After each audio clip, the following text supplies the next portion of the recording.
Hey ladies and gentlemen, welcome back. Bill here. I was getting ready to install or to put this Zev OZ9 on my person. I just got out of the shower getting ready for work. And this past range trip, I'm going to start off by saying that I love this Zev OZ9 so much that I will be keeping this gun as my primary carry until something better comes out. It fits my hand fantastic. It is compatible with Glock mags, which I have lots of them. I love the way it draws, the way it feels in my hand. I love how it's modular, even though I don't really switch out the frame, but if I want to go to a compact frame, I can. I really do love everything about this handgun.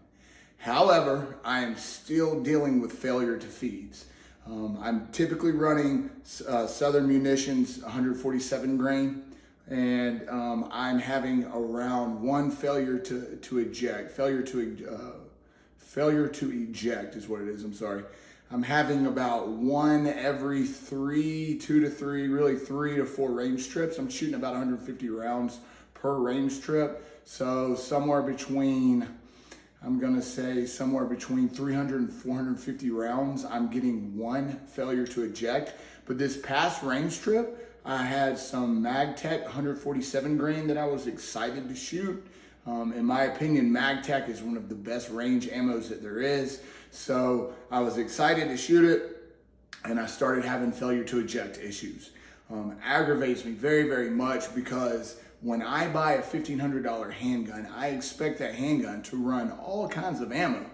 And this one is not doing it. It's picky on ammo. The Southern Munitions remand ammo that I use, you would think it would be picky with that, but it's not as picky, obviously. But any failure to eject is an issue. I mean, I was running Glocks. I have a 19, a 17, and a 34, and I've never had any malfunctions with any ammo that I've ever ran through any of those guns.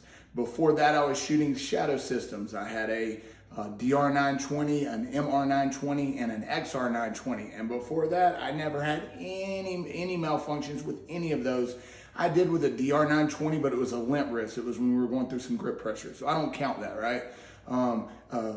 Glocks, I've had Smith & Wesson. I did have one stovepipe with my Walther PDP, but it was within the break-in period. I am someone who believes that every gun really kind of has a break-in period unless it's been broken in before it gets to you, right? So from the first gun I ever bought, which was a Glock 23, I bought from a buddy who had never shot it, so it was brand new. I did have in my first magazine, I can't remember if it was a failure to feed or a failure to extract, but I did have like 2 in the first magazines. Never had an issue after that. I remember with a P365, there was like some sluggish with the slide going into battery, and I remember there was a couple of times I had to like tap the slide back into battery within the first couple of magazines. Never experienced any malfunctions after that, or even that really technically wouldn't malfunction either. I've never in any of my handguns that I've bought, factory handguns, had any issues, and this is still factory internals. I've only ever changed I have in there now a DPM systems, recoil reduction systems, but those things are fantastic. Every one I've ever used, not a problem. In fact, if anything, it helps it to function better. So I have been researching it on Reddit. Somebody told me that he had the same issues, and he switched out the striker assembly, the sleeve, the spacer sleeve, and the cups. So I've got 2 of those. I've got a spacer sleeve and cups ordered. And then I thought about switching out the extractor to a Gen 3 OEM. These are all OEM Glock parts. So I'm gonna first start with a spacer sleeve and cups. I have the spacer sleeve, the OEM spacer sleeve here, waiting on the cups. Hopefully they'll be in today. I'm gonna try that out, and then I'm gonna switch to the extractor if it still doesn't work. But let's be honest, that shouldn't be something that you're having to deal with a $1,500 gun. So some of you guys in the comments had asked about it. I am still dealing with those issues, and I'll work to resolve the issues, but that's another issue. I love carrying this handgun. I really, really like this handgun. I shoot it better than any other, and it's something that I want to be able to shoot. Now, I haven't had any issues with my HST 147 HSTs and then 124 Spear Gold Dot. I've not had any failure to extract with those, but I haven't put a lot through the gun. So I do still carry the gun in this configuration with the factory stock internals. But now if I switch them out, I'm gonna have to go put more rounds through the gun. So I'm not happy about it. You know, I'm gonna have to check to make sure it's reliable. At what round count do you say, okay, it's reliable, right? I'm running 400 to 500 rounds through it before I get my first failure to extract, and then another 400 to 500 rounds through it before my next failure to extract. So at what point do I say, all right, it's 100% reliable? How many different types of ammo do I need to put through it before I can rely on the gun, right? Let's say I switch out the spacer sleeve and the cups, and then I decide that that's not reliable. Now I have to start over. Do I keep those spacer sleeve and cups in and then change the extractor? Do I put the factory spacer sleeve and cups back in and change the extractor? There's like so many things that you have to do to pinpoint what the issue is and before you've resolved the issue. And in the meantime, what do I carry, right? I do have the M&P 1.0 that I will probably carry. That's probably what I'm going to carry.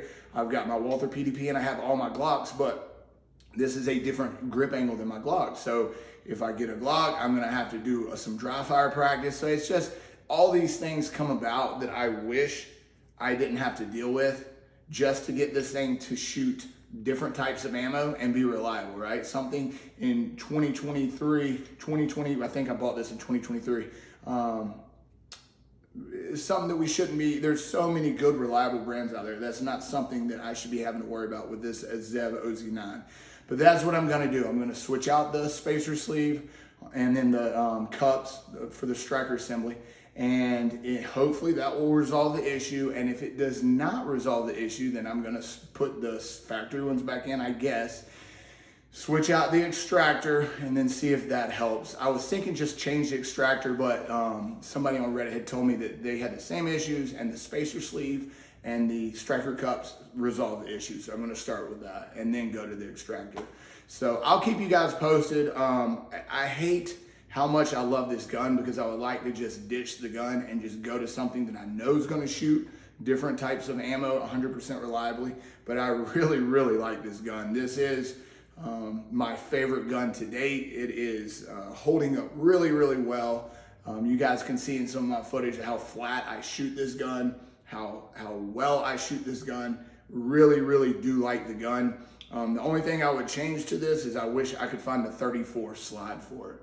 But other than that, this gun, other than, you know, the occasional failure to extract, love everything about this gun. And that's why it's hard, very, very hard for me to like this gun. I mean, I love this gun, but I hate how much I love this gun, if that makes sense. So guys, I'll keep you posted. Just wanted to kind of touch base with some of you guys who have been asking about the reliability.